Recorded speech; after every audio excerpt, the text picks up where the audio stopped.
ಕೃಷ್ಣ ಭಗವಂತ ತಾನು ಯಾರ ಭಕ್ತರನ್ನು ಕೈ ಬಿಡೋದಿಲ್ಲ. ಹಾಗಾಗಿ ಶಿರೂರು ಪರ್ಯಾಯದಲ್ಲಿ ಕೂಡ ತೊಂದರೆ ಆಗ್ಲಿಕ್ಕೆ ಆತ ಖಂಡಿತ ಬಿಡೋದಿಲ್ಲ.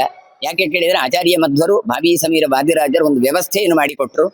ಅಡುಗೆಗೆ ಪ್ರಾಧಾನ್ಯವನ್ನು ಕೊಡುವುದಕ್ಕೋಸ್ಕರ ಮೊದಲು ಬಾಳೆ ಮುಹೂರ್ತ, ಅಕ್ಕಿ ಮುಹೂರ್ತ, ಧಾನ್ಯ ಮುಹೂರ್ತ, ಕಟ್ಟಿಗೆ ಮುಹೂರ್ತ ಅಂತ ಈ ಕಟ್ಟಿಗೆ ಮುಹೂರ್ತ ಮಾಡಿ ಕಟ್ಟಿಗೆಯನ್ನು ಸ್ಟಾಕ್ ಮಾಡಿರುವ ಒಂದು ಪದ್ಧತಿ ಕ್ಷೇತ್ರದಲ್ಲಿ ಇದೆ.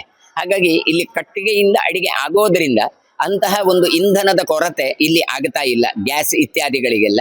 ಹಾಗೆಯೇ ಕಟ್ಟಿಗೆ ಮಾತ್ರ ಅಲ್ಲ, ನಾವು ಬಯೋಗ್ಯಾಸ್ ಕೂಡ ಮಾಡಿ ಅದೀಗ ಇನ್ನೇನು ಆರಂಭ ಆಗ್ಲಿಕ್ಕೆ ಉಂಟು. ಹಾಗಾಗಿ ಒಂದು ವೇಳೆ ಇಂಧನವೇ ಬರಲಿಲ್ಲ ಅಂದ್ರೂ ಕೂಡ ಬಯೋಗ್ಯಾಸ್ ಅಂತೂ ಇರದೇ ಇರ್ತದೆ, ಕಟ್ಟಿಗೆಯೂ ಇರ್ತದೆ. ಅಂತಹ ಕಟ್ಟಿಗೆಯಿಂದಲೇ ಅಡಿಗೆ ಮಾಡಬೇಕು ಅಂತ ಶಾಸ್ತ್ರೀಯವಾದ ಕ್ರಮ ಆದದ್ರಿಂದ ಕೃಷ್ಣ ಮಠದಲ್ಲಿ 99% ಅಡಿಗೆ ಕಟ್ಟಿಗೆಯಲ್ಲಿ ಆಗುತ್ತೆ.